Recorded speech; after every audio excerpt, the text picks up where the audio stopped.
Eu costumo leigamente falar que o diabetes significa o açúcar alto no sangue.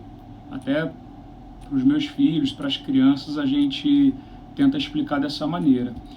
Mas falando um pouquinho mais do ponto de vista técnico, a gente sabe que a gente tem uma disfunção da insulina na sua ação ou até mesmo na sua produção. E a falha desse metabolismo da glicose promove a elevação dela no sangue e isso acaba gerando o diabetes. É importante a gente compartilhar com vocês o tipo, ou quais são os tipos de diabetes. Qual é o tipo de diabetes que eu tenho ou que a gente pode ter?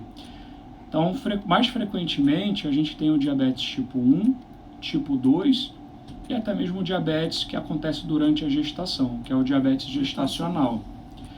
O mais frequente, de forma disparada, em torno de 90% dos casos, é o diabetes tipo 2, que é aquele que está muito relacionado com a pressão alta, com o excesso de peso, e um pouquinho mais para frente eu vou estar falando para vocês o porquê que existe essa relação. A frequência que vem sendo cada vez maior, em torno de 17 milhões de brasileiros têm diabetes.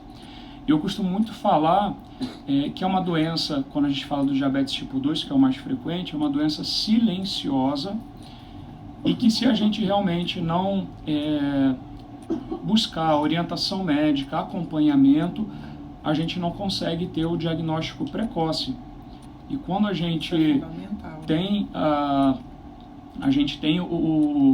a busca, né, por sintomas, a doença já, na verdade, começou há muito tempo e o que a gente tem são as complicações. E a gente aqui quer buscar, na verdade, prevenir tanto o diabetes e, quando a doença acontece, prevenir as complicações. E uma coisa que é muito curiosa, eu não sei se vocês sabem, mas quando a gente fala de diabetes, até isso tange um pouquinho o mundo psicológico, vem muito na nossa cabeça as principais complicações, a perda de função dos rins, a cegueira, as amputações, né? A gente vê isso muito frequentemente, mas o mais curioso é que a principal causa de morte no paciente com diabetes é a causa de morte cardiovascular, o infarto do coração, o derrame cerebral. Então, 80% dos casos, na verdade, são por doenças cardiovasculares. Então, é fundamental, a gente fala muito que tratar diabetes é tratar também o coração. E certamente não é só com remédios, né? A base do tratamento, já antecipando um pouquinho, é realmente mudar o nosso estilo de vida. É buscar uma boa alimentação equilibrada entre carboidratos, proteínas e gorduras, e as fibras também, e garantir uma atividade física regular, obviamente de acordo com a condição física, a idade e limitações de cada um. Mas isso é super importante. Só falando um pouquinho sobre essa mudança de hábitos, né, que não deixa de ser um pouco do papel também da psicologia, abordar essa questão de mudança comportamental, né, mudança na alimentação vai afetar a questão psicológica, como a gente já falou na outra live sobre obesidade, que a gente precisa fazer uma reestruturação cognitiva. Isso também acontece no diabetes. Por quê? Porque o paciente descobre a doença através, né, do médico, de exames, enfim. Uma série de sentimentos relacionados ao diabetes, a esse diagnóstico, como se fosse uma sentença.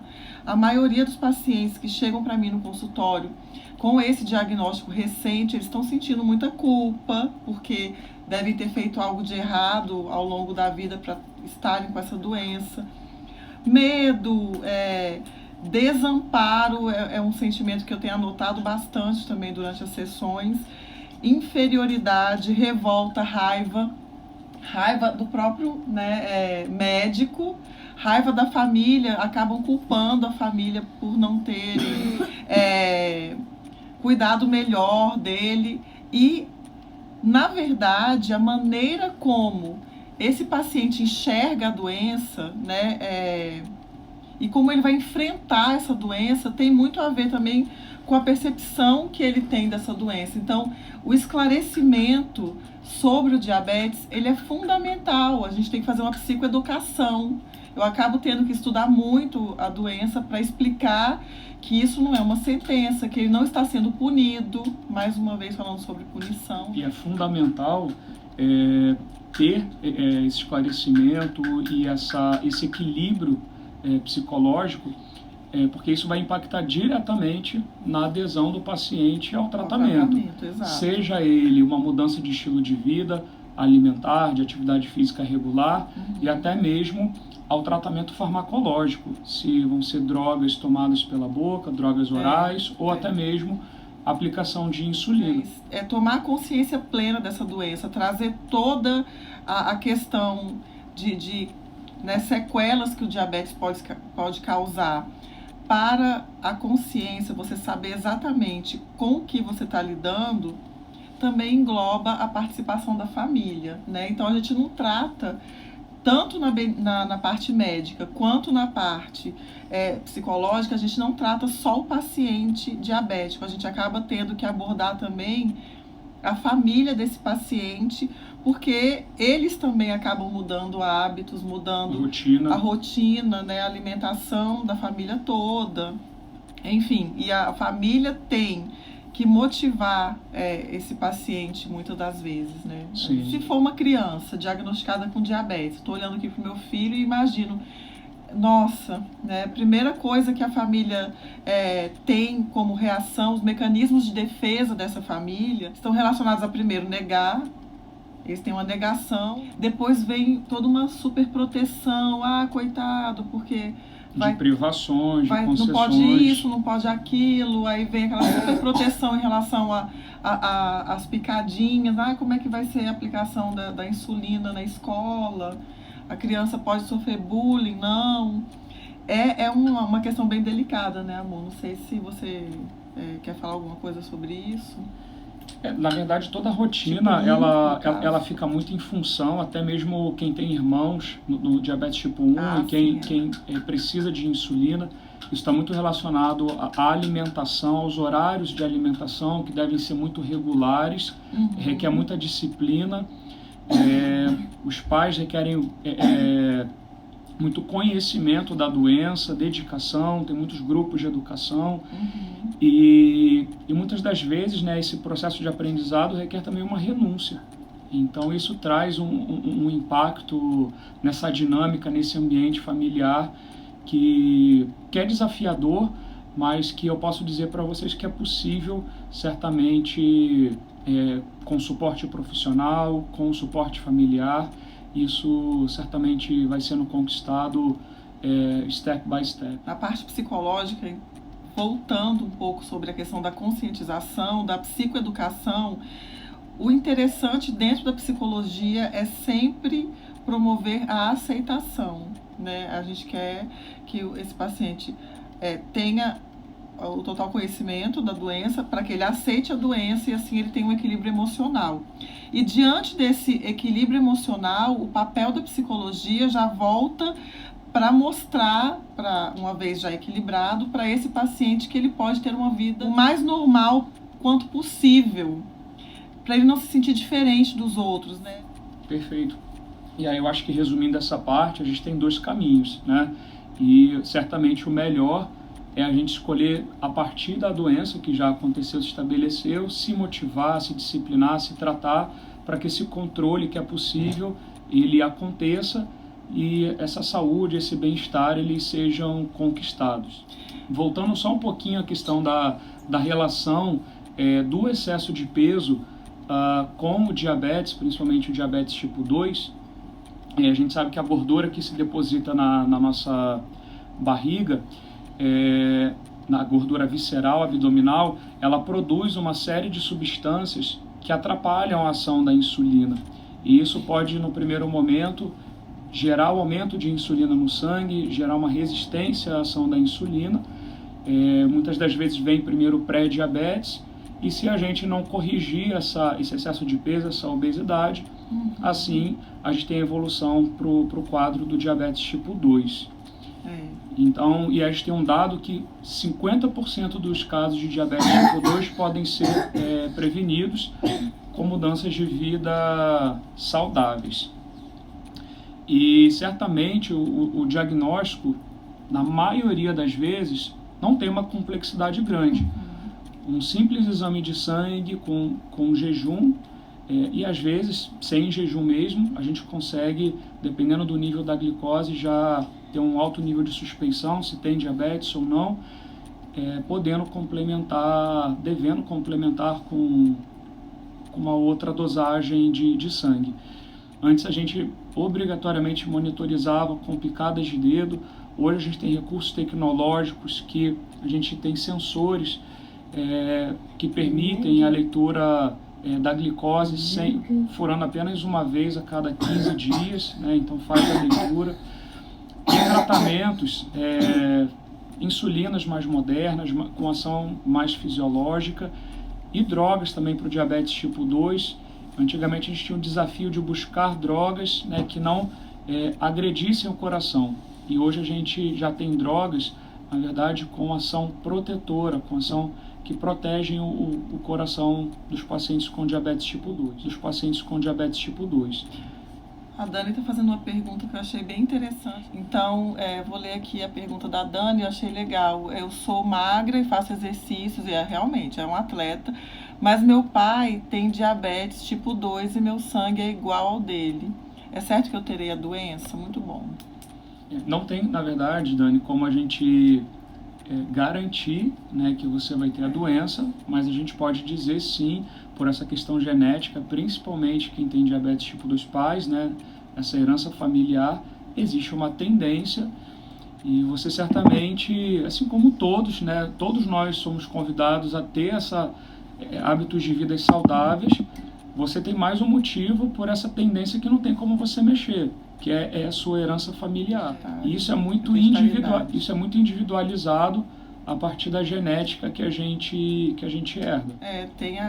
Na parte psicológica, né, a gente sempre, lá nas primeiras aulas do curso de psicologia, a gente aborda a hereditariedade versus o meio ambiente. Esses dois fatores, isoladamente, eles não conseguem influenciar, eles influenciam em conjunto, tanto a hereditariedade quanto o ambiente. Então, no caso, você falou do sangue, né, igual do seu pai, e eu estou falando aqui dos exercícios que você faz e do peso corporal, né, dentro da normalidade. Isso são coisas que caminham juntas e vão moldando você. Na verdade, a gente tem que levar em consideração. E eu não sou psicólogo não, mas no consultório, deveria ser, gente. Uma coisa que eu falo para os pacientes é que esse medo, ele deve ficar na esfera fisiológica e ser um motivador realmente para a gente, para gerar disciplina, para a gente realmente ficar vigilante e ter um cuidado a mais com a nossa saúde, mas sem neurotizar, com bastante leveza. Eu acho que isso favorece a gente em buscar esse equilíbrio na nossa saúde. Foi o que eu falei, a maneira como a doença é enfrentada tem a ver com a percepção, né, o que você acha da doença, como você está enxergando essa doença. Então, se você vê como uma punição e volta a sua mente toda para a questão punitiva, né? Não é possível que isso esteja acontecendo comigo, e vai levando o seu comportamento para esse fim, né? Coisas ruins, você não vai superar. Claudinha está dando oi. Vai ser olá, Claudinha. Tudo bem? Os pacientes estão aparecendo aí. E uma coisa que eu acho importante, que ainda é um estigma que muitas pessoas carregam, é a questão do paciente que tem diabetes não poder comer doce ou não poder comer açúcar. Na verdade, isso não é uma verdade absoluta. A gente precisa buscar, em linhas gerais, uma alimentação balanceada, bem distribuída e, obviamente, individualizada, né? Cada paciente tem um perfil, tem necessidades calóricas, energéticas, e a gente precisa sempre ter esse olhar bem diferenciado. Tem pacientes que acabam se beneficiando com uma alimentação mais restrita em carboidratos, mas isso não significa que a gente deva isentá-los em sua alimentação de doce, de carboidratos em geral. Então, a gente tem recursos hoje dentro dessa esfera de equilíbrio que ele pode sim estar se alimentando eventualmente de doces. Tudo realmente é uma questão de dosar e equilibrar. Gente, eu vou ter que falar para Eduardo dar um oi aqui, porque ele tá nos bastidores aqui. Fala, Vem filho, cá, vem dar um flamenguista. oi, vem dar um oi, quer mostrar a camisa dele. Aí a gente vai perder a audiência daqui a pouco. Se tiver alguém que não vem. Se tiver vascaíno, não sai, não. Desculpa, gente, Ele é só ele quer vai dar um mostrar, oi, dá dá um oi. Fala oi, pessoal, boa noite. Como é que é? Oi, pessoal, boa noite. Então pronto, agora Quietinho. fica quietinho. Caramba, então olha só. Temos mais, olha aqui, pergunta. A Elana é minha aluna. Uma pessoa com pré-diabetes já deve cortar todo o açúcar? Ih, várias perguntas. Na A verdade, Didi também está fazendo perguntas. vamos por etapas. Já vamos responder. Com relação ao pré-diabetes, né, acho que a primeira informação é que existe um risco sim para evoluir para o diagnóstico de diabetes tipo 2. É um sinal amarelo, a gente tem que realmente tomar medidas mais efetivas para sensibilizar a ação da insulina. Então, se tiver excesso de peso, combater o excesso de peso. Se for uma alimentação inadequada, tentar equilibrar ao máximo a alimentação, mas os carboidratos, de novo, né, em linhas gerais, eles compõem em torno de 50% da nossa alimentação, em torno de 30% de gorduras e 20% de proteínas. Obviamente, dentro desse universo dos carboidratos, a gente tem que evitar aqueles carboidratos que contêm mais gorduras, são mais calóricos, evitar repetir refeições. Então, Olha a pergunta da Didi também, que legal. São orientações gerais mais nesse sentido, mas, de novo, pessoal, não tem receita de bolo, a individualização é sempre a proposta no tratamento da perda de peso, do diabetes. Eduardo, O que a Didi está perguntando? Ela está perguntando como faz para não comer muito à noite, porque deve estar relacionando essa questão do hábito noturno, com o metabolismo. Então, existe realmente pessoas que têm essa tendência a ter uma fome mais no período da noite, e a recomendação é a gente buscar por alimentos que deem mais saciedade. E a gente sabe que alimentos que contenham um teor de proteína e de fibras mais elevados, eles dão mais saciedade, e, obviamente, alimentos que contenham menos calorias. Tá? Então, essa é uma estratégia bacana. E aí, do ponto de vista comportamental, mastigar bastante o alimento para tentar fazer essa conexão e o nosso cérebro codificar atenção plena, né? O que está acontecendo e se conectar à digestão. Isso parece que é um detalhe, mas que faz bastante diferença do ponto de vista comportamental. Então, além das escolhas do tipo de alimento, a forma que a gente está se alimentando, evitar ficar conectado à internet, televisão, e focar realmente no ato de se alimentar. Alguém mais tem alguma pergunta? Deixa eu ver aqui. Nossa, tem, né? Cláudia dando oi, tudo bom? Oi, olá. Olá. E eu acho que, assim, só queria finalizar com a questão das tipos de abordagem que eu acho interessantes para pacientes com doenças crônicas, porque uma vez sabendo que o diabetes é uma doença que não tem cura, porém consegue ser muito bem controlada, né? Esses pacientes, eles têm coisas em comum a serem tratadas pela psicologia, coisas muito em comum. Então, o que eu acho interessante são uma abordagem da psicologia em grupos. A gente... multidisciplinar, né? E não só com pessoas de outras áreas, assim, grupos de pacientes diabéticos fazendo terapia juntos. Eu acho isso muito legal. E também com a participação de convidados durante essas sessões em grupo. Aí entra a parte quem está falando da multidisciplinaridade. Então, tem alguém querendo chamar a atenção ali, mas ok, né? Então, você pode fazer um grupo, sei lá, de até 6 pacientes e chamar educador físico, nutricionista, um endócrino e vai tratando esses pacientes. E para crianças é muito interessante grupos com troca os pais. De experiências. Isso é muito legal. E isso faz sucesso mesmo dentro do tratamento psicológico. Porque as pessoas sentem que elas não estão sozinhas com aquele sentimento de medo, de desamparo, de ansiedade, né? O que será de mim? Como é que eu vou viver daqui para frente?